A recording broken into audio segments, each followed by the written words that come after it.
আলহামদুলিল্লাহ রবিল আলমিন আসসালাতু ওয়াসসালামু আলা সাইয়্যিদিল মুরসালিন ওয়া আলা আলিহি ওয়া আসহাবিহি আজমাইন আম্মা বাদ। সুপ্রিয় দর্শক শ্রোতা, আসসালামু আলাইকুম। আশা করি আপনারা খুব ভালো আছেন। আমি আল্লাহ তাআলার অশেষ মেহেরবানিতে অনেক অনেক ভালো আছি। প্রথমেই সেই মান আল্লাহ সুবহানাহু ওয়া তাআলার আলিশান দরবারে একটু শুকরিয়া আদায় করি, যার অশেষ মেহেরবানিতে আজকে আপনাদের সামনে বায়াতের হাকিকতের দ্বিতীয় পর্বে আলোচনা নিয়ে হাজির হতে পেরেছি। যে মান আল্লাহ সুবহানাহু ওয়া তাআলা আজকে আপনাদের সামনে হাজির হওয়া এবং আপনাদেরকে ধৈর্য সহকারে দুটি কথা শ্রবণ করার তৌফিক দান করেছেন, তার আলিশান দরবারে একটু শুকরিয়া আদায় করি। সকলে বলে আলহামদুলিল্লাহ।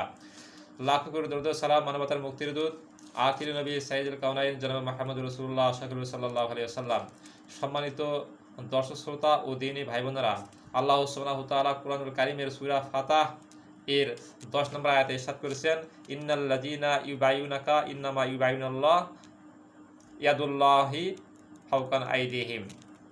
হে রাসূল, যেসব লোকেরা আপনার নিকট বায়াত গ্রহণ করেছিল মূলত তারা আমার হাতেই বায়াত গ্রহণ করেছিল। তারা যখন আপনার হাতে বায়াত গ্রহণ করতেছিল সেখানে আমার কুদরতি হাত ছিল। সম্মানিত দর্শক শ্রোতা, এই আয়াতের আলোকে আমি আপনাদের সামনে বায়াতের হাকিকতের উপর আলোচনা করছিলাম। সেই আলোচনার দ্বিতীয় পর্বে আজকে বায়াতের ব্যাখ্যা উপস্থাপন করতে চাই। সম্মানিত দর্শক শ্রোতা, সূরা আত-তাওবার 111 নম্বর আয়াতে আল্লাহ পাক নিজেই ঘোষণা করেছেন যে তিনি মুমিনদের জান ও মাল খরিদ করে নিয়েছেন। আল্লাহ তাআলা এ কথা বলেননি যে মুমিনরা তাদের জান মাল তার কাছে বিক্রয় করেছেন, বরং আল্লাহ তাআলাই কিনে নিয়েছেন। মুমিনরা বিক্রয় করেন না, এই কথা বলা হয় নাই, বরং ওই আয়াতে বলা হয়েছে যে আল্লাহ তাআলা মুমিনদের নিকট থেকে তার জান মাল কিনে নেওয়া হয়েছে জান্নাতের বিনিময়ে। কিন্তু মালের মালিক যদি তার মাল নিজ ইচ্ছায় বিক্রয় না করে তাহলে সে মাল কেউ খরিদ করতে পারবে না। মালিক যদি নিজ ইচ্ছা যদি বিক্রি না করে তাহলে কেউ তার মাল খরিদ করতে পারবে না। তাহলে আল্লাহ তাআলা এরকম কথা কেন বললেন? কারণ জোর করে নিলে তা কেনা হয়েছে বলে গণ্য হয় না। সব মুমিনই আল্লাহর নিকট তাদের জান ও মাল বিক্রয় করে না। যারা বিক্রয় করে তারাই সত্যিকারের মুমিন। তাই এই আয়াতে আল্লাহ এই কথাই বলতে চেয়েছেন যে যারা নিজ ইচ্ছায় তাদের জান মাল বিক্রয় করেছে তাদের কাছ থেকেই তিনি কিনেছেন। অর্থাৎ যাদের জান মাল তিনি কিনেছেন তারা সন্তুষ্ট চিত্তে তা বেচতে রাজি হয়েছেন। তাদের কাছ থেকে জোর করে কেনা হয়নি, তাদেরকে বেচতে বাধ্য করা হয়নি। সম্মানিত দর্শক শ্রোতা, আমরা যে আল্লাহ তাআলার রাস্তায় অর্থ খরচ করব, এটি আল্লাহ তাআলা আমাদের নিকট থেকে খরিদ করে নিয়েছেন এবং এই খরচটি আমাদের নিজ ইচ্ছাই হতে হবে, স্বতঃস্ফূর্তভাবে করতে হবে। এটি আল্লাহ তাআলা দেখতে চান। কোনো জিনিস কারো কাছ থেকে কিনলে বিক্রেতাকে তার দাম অবশ্যই দিতে হয়, তা না হলে কেনার দায়িত্ব পালন করা হয় না। দাম না নিয়ে জিনিস নিলে বোঝা যায় যে মালের মালিক তার মাল কাউকে দান করছে, বিক্রয় করেনি। বিনামূল্যে যদি কাউকে দেওয়া হয় তাহলে বুঝে নিতে হবে যে এই মালের মালিক তার মালকে বিক্রয় করে নাই, বরং তাকে দান করেছেন। তাই আল্লাহ পাক মুমিনদের জান মাল কিনে নিয়েছেন বলার সাথে সাথেই দামের কথা উল্লেখ করেছেন। যে দাম তিনি দিতে চান তা দুনিয়া কোনো জিনিস নয়। তিনি এত বিরাট মূল্য দিতে চান যা দুনিয়ার কোথাও পাওয়া যাবে না। সম্মানিত দর্শক শ্রোতা, মুমিনের জান মালের বদলে তিনি বেহেশত দেবার কথা ঘোষণা করেছেন। যেহেতু বেহেশতে দুনিয়ার জীবনে পাওয়ার সুযোগ নাই, সেহেতু এখানে নগদ দাম পরিশোধ করাও সম্ভব নয়। অর্থাৎ আল্লাহ পাক বাকিতে মুমিনদের জান মাল কিনে নিয়েছেন। দুনিয়াতে মুমিনদের জান মাল আল্লাহ তাআলা কিনে নেবেন আর আখিরাতে তার প্রাপ্য তাদেরকে দিয়ে দিবেন। আল্লাহ নগদ দাম দিচ্ছেন না বলে মুমিনদের জান মাল বিক্রয় করার সাথে সাথে তিনি নিয়ে নেন না, বরং মুমিনদের জান মাল তার কাছে আমানত রাখেন। যদি কেনার সময় জান মাল আল্লাহর নিজের হাতেই নিয়ে নিতেন তাহলে ঝামেলায় চুকে যেত। কিন্তু আল্লাহ পাক কিনে নেওয়ার কথা স্বীকার করেও মুমিনদের জান মাল তার কাছে আমানত রেখেছেন। তাহলে আল্লাহ তাআলা এগুলো আমানত রেখেছেন। অর্থাৎ আল্লাহ তাআলার পথে যে অর্থগুলো আমরা খরচ করব এর প্রতিদান আল্লাহ তাআলার নিকটে সেগুলো আমানত আছে, গচ্ছিত আছে। কঠিন মুসিবতের দিন, কিয়ামতের দিন আল্লাহ তাআলা এই পুরস্কারগুলো আমরা দিবেন, এই আমানতগুলো আমাদেরকে দিয়ে দিবেন। অর্থাৎ আল্লাহ পাক বলতে চান যে, হে মুমিন, তোমরা জান মাল আমার কাছে বিক্রয় করেছো বলে তুমি যে দাবি করছো তা তোমাকে বাস্তবে প্রমাণ করে দেখাতে হবে। তোমার জান ও মাল আর তোমার মালিকানায় নেই, তোমার জান মাল তোমার মালিকানায় নেই। তোমার বাকি জীবনে এই জান মাল যদি সম্পূর্ণরূপে আমার মর্জির মতো ব্যবহার করো, তাহলে আমি স্বীকার করব যে তুমি সত্যি আমার কাছে বিক্রয় করেছো। এ প্রমাণ দিতে পারলে মৃত্যুর পর এর দাম হিসেবে বেহেশত অবশ্যই পাবে।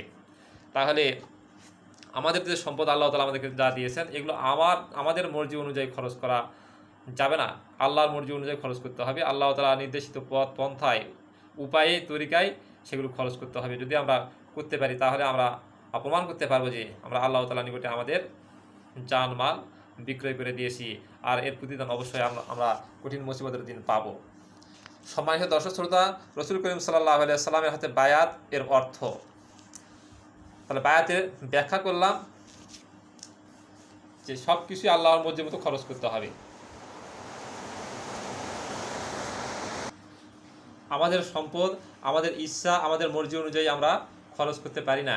তাহলে আল্লাহর ইচ্ছা, অর্থাৎ আল্লাহ তাআলা যেভাবে খরচ করতে বলেছেন, যে পদ্ধতিতে খরচ করতে বলেছেন, সেইভাবেই আমাদেরকে খরচ করতে হবে। এখানে আমাদের নিজের ইচ্ছার কোনো প্রয়োগ করা যাবে না। এরকম মর্জি, যদি আল্লাহর মর্জি অনুযায়ী যদি আমরা আমাদের সম্পদগুলোকে যদি খরচ করতে পারি, তাহলেই আমরা আমাদের জান এবং মাল আল্লাহ তাআলার নিকটে বিক্রয় করতে পেরেছি বলে আমরা প্রমাণ করতে পারবো। সম্মানিত দর্শক শ্রোতা, এবার যে আলোচনা করতে চাচ্ছি যে রাসূল আকরাম সাল্লাল্লাহু আলাইহি ওয়াসাল্লামের নিকট বায়াত হওয়ার অর্থ।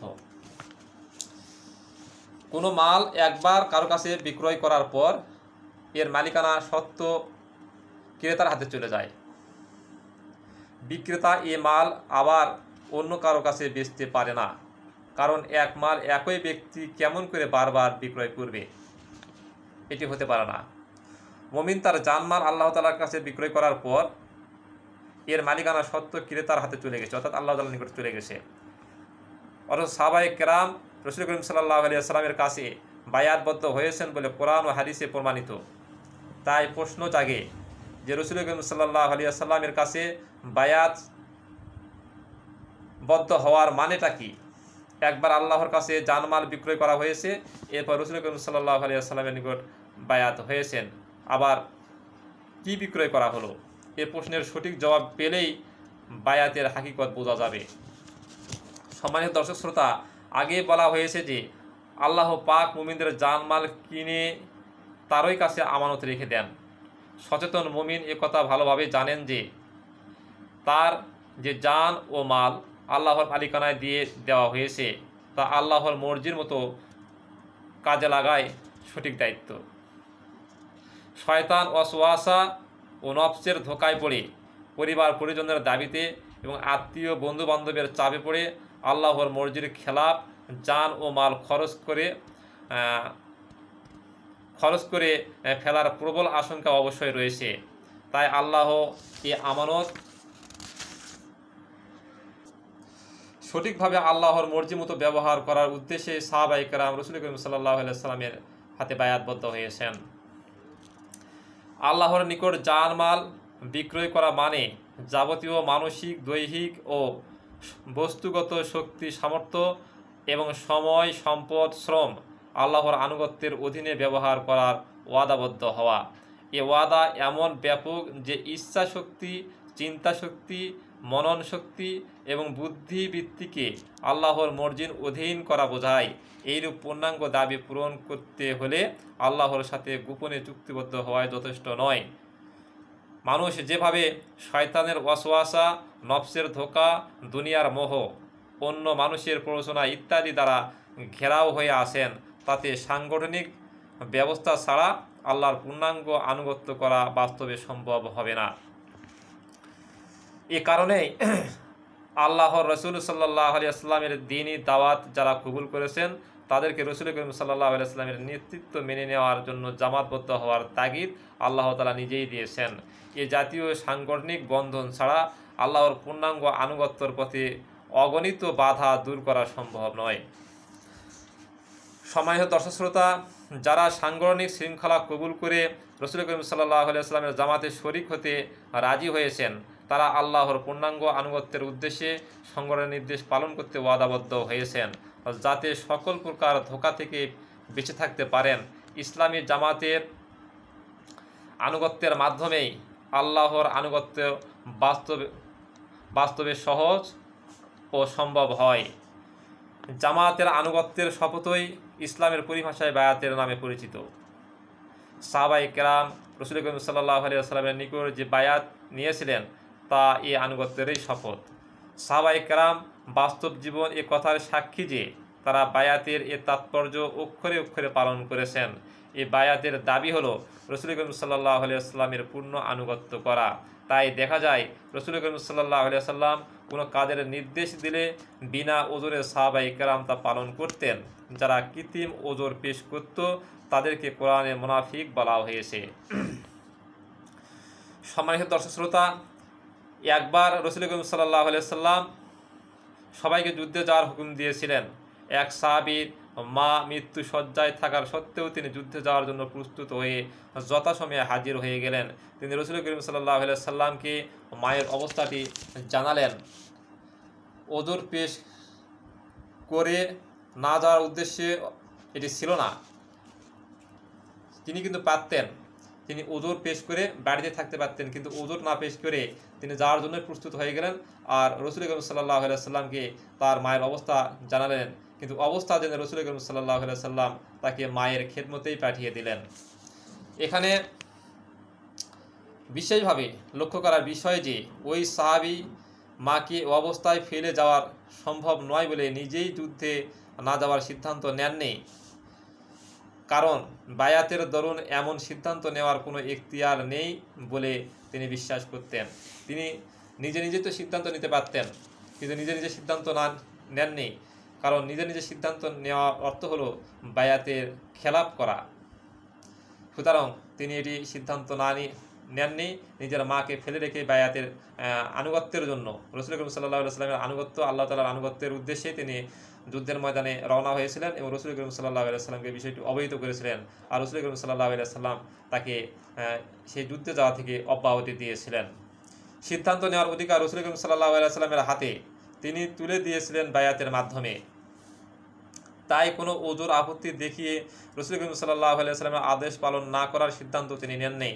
যদি তিনি যুদ্ধে যাওয়ার জন্য তৈরি হয়ে রাসূল করিম সাল্লাল্লাহু আলাইহি ওয়াসাল্লামের নিকট হাজির না হতেন এবং নিজেই না যাওয়ার সিদ্ধান্ত নিতেন, তাহলে তা বায়াতের খেলাপ হতো।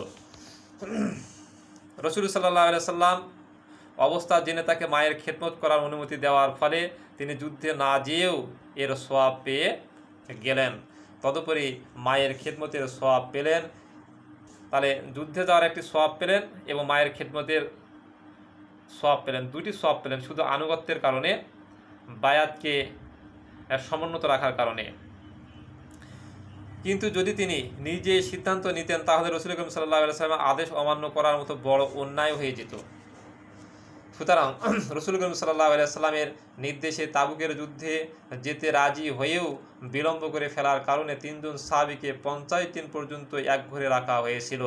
আল্লাহ পাক নিজেই তাদের তওবা কবুল হওয়ার কথা ঘোষণা না করা পর্যন্ত তাদেরকে সামাজিকভাবে বয়কট করা হয়েছিল। তাহলে তাবুক যুদ্ধে যাওয়ার সিদ্ধান্ত নিলেন, কিন্তু এই নেওয়ার পরেও তারা ভয়ে হোক কোনো আতঙ্কে হোক তারা এই যুদ্ধে যাওয়া থেকে বিরত ছিলেন। আর এই বিরত থাকার কারণে 50 দিন পর্যন্ত অন্যান্য সাহাবীরা তাদের সঙ্গে লেনদেন কথাবার্তা সব কিছু বন্ধ করে দিয়েছিলেন, একঘর করে রেখেছিলেন। এবং এ সময় অন্যান্য ধর্মের গোত্রপতিরা তাদেরকে প্ররোচনা দিত যে তোমাদেরকে এই অবস্থা করে রাখা হয়েছে, তোমরা এখনই তোমাদের ধর্ম ত্যাগ করে আমাদের দলে ফিরে আসো, তোমাদেরকে বড় পদ দেব, বড় আসন দেব, নেতৃত্ব প্রদান করব। কিন্তু তারা এগুলোতে কর্ণপাত করেন নাই। তারা বুঝতে পেরেছিলেন এটি তাদের জন্য একটি পরীক্ষা। আল্লাহ পাক নিজে তাদের তওবা কবুল হওয়া পর্যন্ত তাদেরকে সামাজিকভাবে বয়কট করা হয়েছিল। পরে যখন আল্লাহ তাআলার পক্ষ থেকে তখন তাদের তওবা কবুল করে নেওয়া হয়েছে, এরকম যখন আয়াত যখন নাজিল হয়ে গেল তখন আবার তাদেরকে স্বাভাবিকভাবে সবাই গ্রহণ করেছিল। সম্মানিত দর্শক শ্রোতা, তাহলে আমাদের জানমাল আল্লাহ তাআলার রাস্তায় খরচ করতে হবে। রাসূল করিম সাল্লাল্লাহু আলাইহি সাল্লামের হাতে বায়াত গ্রহণ করে তার মানে হলো রাসূল করিম সাল্লাল্লাহু আলাইহি সাল্লামের নির্দেশ অনুযায়ী, তার তরিকা অনুযায়ী আমাদের জান এবং মালগুলোকে খরচ করতে হবে। এই বায়াত কি শুধু রাসূল করিম সাল্লাল্লাহু আলাইহি সাল্লামের কাছেই হতে হয়? এখন প্রশ্ন হতে পারে যে এই বায়াত কি শুধু রাসূল করিম সাল্লাল্লাহু আলাইহি সাল্লামের কাছেই হতে হয়? সাহাবায়ে কেরাম সরাসরি রাসূল করিম সাল্লাল্লাহু আলাইহি সাল্লামের নিকট বায়াত হয়েছিলেন। রাসূল করিম সাল্লাল্লাহু আলাইহি সাল্লামের চেয়ে শ্রেষ্ঠ কোনো মানব সত্তা পৃথিবীতে নেই। অথচ রাসূল করিম সাল্লাল্লাহু আলাইহি সাল্লাম দুনিয়া থেকে চলে যাওয়ার পর সাহাবায়ে কেরাম হযরত আবু বকর রাদিয়াল্লাহু আনহুর নিকট আবার বায়াত গ্রহণ করলেন। এভাবেই পরবর্তী খলিফাগণের নিকট বায়াত গ্রহণ হয়েছে। এর দ্বারা এই কথাই প্রমাণিত হয় যে ইসলামের বায়াত এমন একটি জরুরি নিয়ম যা রাসূল করিম সাল্লাল্লাহু আলাইহি সাল্লামের পরও চালু রাখতে হয়েছে এবং উম্মতের মধ্যে এই নিয়ম চিরদিনই চালু থাকা উচিত। সম্মানিত দর্শক শ্রোতা, অবশ্য রাসূল করিম সাল্লাল্লাহু আলাইহি সাল্লামের নিকট বায়াত ও পরবর্তী কারো নিকট বায়াতের মাধ্যমে আনুগত্যের ব্যাপারে বিরাট পার্থক্য রয়েছে। তাহলে রাসূল করিম সাল্লাল্লাহু আলাইহি সাল্লামের হাতে যে বায়াত এবং পরবর্তী অন্যান্য যারা দায়িত্বশীল থাকবেন তাদের হাতে বায়াত গ্রহণ করার মধ্যে অনেক পার্থক্য রয়েছে। সর্বাবস্থায় বিনা শর্তে রাসূল করিম সাল্লাল্লাহু আলাইহি সাল্লামের আনুগত্য করতে হয়, কিন্তু রাসূল করিম সাল্লাল্লাহু আলাইহি সাল্লাম ছাড়া অন্য কারো আনুগত্য অন্ধভাবে করা চলবে না। তাহলে রাসূল করিম সাল্লাল্লাহু আলাইহি সাল্লামের আনুগত্য করতে হবে, যে কোনো সময় যে নির্দেশ দিবে সেটি করতে হবে, কিন্তু অন্য কারো বায়াত গ্রহণ করার ক্ষেত্রে তিনি যে নির্দেশগুলো দিবেন সেগুলো আমাদেরকে পর্যালোচনা করে দেখতে হবে সেগুলো শরীয়ত সম্মত কিনা। কারণ অন্য যারা নেতৃত্ব থাকবেন তাদের অন্ধ আনুগত্য করা যাবে না। কোরআন সুন্নাহর অধীনে তাদের আনুগত্য করতে হবে। রাসূল করিম সাল্লাল্লাহু আলাইহি সাল্লামের আনুগত্য নিরঙ্কুশ ও নিঃশর্ত, অন্যের বেলায় তা শর্তহীন। শর্ত দিয়েই অন্যের আনুগত্য করার কথা বলা হয়েছে। যারা আমির হবেন, যারা দায়িত্বশীল হবেন, যারা নেতা হবেন, তারা যতক্ষণ পর্যন্ত কোরআন সুন্নাহর আলোকে পরিচালনা করার নির্দেশ দিবেন ততক্ষণ পর্যন্ত তাদের আনুগত্য রক্ষা করতে হবে এবং বায়াত রক্ষা করতে হবে। ইতিহাস থেকে এই কথাই প্রমাণিত হয় যে মুসলমানদের জামাতে বা সংগঠনে দায়িত্বশীলদের নিকট বায়াত হতে হয়। যতদিন রাসূল করিম সাল্লাল্লাহু আলাইহি সাল্লাম নিজে এই জামাতের দায়িত্বে ছিলেন ততদিন তারই নিকট এবং তার নিযুক্ত কোনো ব্যক্তির নিকট বায়াত হতে হয়েছে। দুনিয়া থেকে তার বিদায় হবার পর ওই জামাতের দায়িত্ব যার উপর পড়েছে তারই নিকট বায়াত হতে হয়েছে। অর্থাৎ সাহাবায়ে কেরামের সময় থেকে এই বিরাট শিক্ষা চলে এসেছে যে মুসলমানদেরকে জামাতবদ্ধ হয়ে থাকতে হবে এবং যিনি ওই জামাতের নেতা নির্বাচিত হবেন তার কাছে বায়াত হতে হবে। জামাতবিহীন অবস্থায় থাকা মুসলমানদের উচিত নয় এবং জামাতবদ্ধ হওয়ার প্রমাণ হলো জামাতের আমিরের নিকট বায়াত হওয়া। বর্তমানে সারা দুনিয়ায় 125 কোটি মুসলমান এক জামাতবদ্ধ অবস্থায় নেই। তাই গোটা উম্মতের কোনো না একজন নেতা বা একজন আমির নেই। এত বিশাল বিপুল মুসলমানদের জন্য একজন আমির নির্ধারণ করা হয় নাই। এমনকি কোনো এক দেশের সব মুসলমানও এক জামাতবদ্ধ নয়। পৃথিবীতে দূরের কথা, একটি দেশের মুসলমানরাও কিন্তু একটি জামাতের সঙ্গে সামিল নয়, অন্তর্ভুক্ত নয়। প্রকৃত অবস্থা এই যে বর্তমানে মুসলিমদের মধ্যে জামাতবদ্ধ হওয়ার চেতনাই দুর্বল হয়ে গেছে। এমনকি ওলামায়ে কেরামের মধ্যে এই চেতনা ব্যাপক নয়। এ কারণে মুসলিমদের জীবনে ইসলামের প্রভাব এতে কমে গেছে। প্রচলিত বায়াত সাহাবায়ে কেরামের যুগে যে উদ্দেশ্যে বায়াতের প্রচলন হয়েছিল বর্তমানে ওই মহান উদ্দেশ্য চালু না থাকলেও বায়াতের পরিভাষায় সমাজে এখন প্রচলিত আছে। সম্মানিত দর্শক শ্রোতা, বেশ কয়েকটি আরব দেশে বাদশাগণ সরকারি দায়িত্ব অংশগ্রহণের অংশ হিসাবে দেশের নাগরিকদের বায়াত গ্রহণ করে থাকেন। এই বায়াত দ্বারা বাদশার নেতৃত্বে পরিচালিত সরকারের প্রতি নাগরিকের আনুগত্য প্রকাশ করাই আসল উদ্দেশ্য। আমাদের দেশে পীর সাহেবান তাদের মুরিদদের বায়াত গ্রহণ করে থাকেন। দ্বীনের ব্যাপারে পীর সাহেব হেদায়েত অনুযায়ী চলাবার ওয়াদাই এই বায়াতের উদ্দেশ্য। তাহলে বায়াতের আসল উদ্দেশ্য কি? রাসূল করিম সাল্লাল্লাহু আলাইহি সাল্লামের নিকট সাহাবায়ে কেরাম যে উদ্দেশ্যে বায়াত করতেন সেটাই হলো আসল উদ্দেশ্য। এই উদ্দেশ্যে বায়াত এর পদ্ধতি চালু করতে হলে কয়েকটি শর্ত পূরণ করতে হবে। নাম্বার 1, রাসূল করিম সাল্লাল্লাহু আলাইহি সাল্লাম এর ইকামতে দ্বীনের যে আন্দোলন করেছিলেন সে আন্দোলনের দাওয়াত সমাজে পেশ করতে হবে। 2 এ দাওয়াত সাড়া দিয়ে যারা আন্দোলনে শরিক হতে আগ্রহী তাদেরকে সংগঠিত করতে হবে। 3 তাদের মন মগজ ও চরিত্রকে ইকামতে দ্বীনের উদ্দেশ্য গড়ে তোলার ব্যবস্থা করতে হবে। 4 যারা ইকামতের দিন বিরাট দায়িত্ব ভালোভাবে বুঝে নিয়ে তাদের জান ও মাল আল্লাহর দিনকে বিজয়ী করার উদ্দেশ্যে কাজে লাগাতে আগ্রহী তাদের নিকট থেকে বায়াত নিতে হবে। 5 ইকামতে দ্বীনের উদ্দেশ্যে গঠিত জামাতের সদস্যদের দ্বারা যিনি জামাতের আমির নির্বাচিত হবেন তারই নিকট বায়াত করতে হবে। এই নিয়ম যদি বায়াত চালু করা হয় তাহলে তা প্রকৃতপক্ষে কোনো ব্যক্তির নিকট বায়াত করা বোঝায় না, বরং ইসলামী জামাত ও সংগঠনের নিকট বায়াত করা বোঝায়। সম্মানিত দর্শক শ্রোতা, মূলত বায়াত ব্যক্তি বিশেষের নিকট নয়, ইসলামী সংগঠনের নিকট বায়াত করতে হবে। কোনো ব্যক্তির নিকট নয়, বরং একটি সংগঠনের নিকটে এ বায়াত করতে হবে। অবশ্য কোনো ব্যক্তির নিকট বায়াতের শপথনামা পেশ করতে হয়, কেননা সংগঠন কোনো জীবন্ত সত্তা নয় যার নিকট তা পেশ করা যায়। তাই সংগঠনের দায়িত্বশীলের মাধ্যমে ইসলামী সংগঠনের নিকট বায়াত করতে হয়। ইখওয়ানুল মুসলিমিন ও জামায়াতে ইসলামের মতো যেসব সংগঠন ইকামতে দ্বীনের উদ্দেশ্যে আন্দোলন চালিয়ে যাচ্ছে তাদের মধ্যে বায়াতের এই ধারণায় চালু রয়েছে। যারা জামাতে ইসলামের সদস্য বা রুকন হন তারা শপথ গ্রহণের মাধ্যমে সংগঠনের নিকট বায়াত গ্রহণ করেন।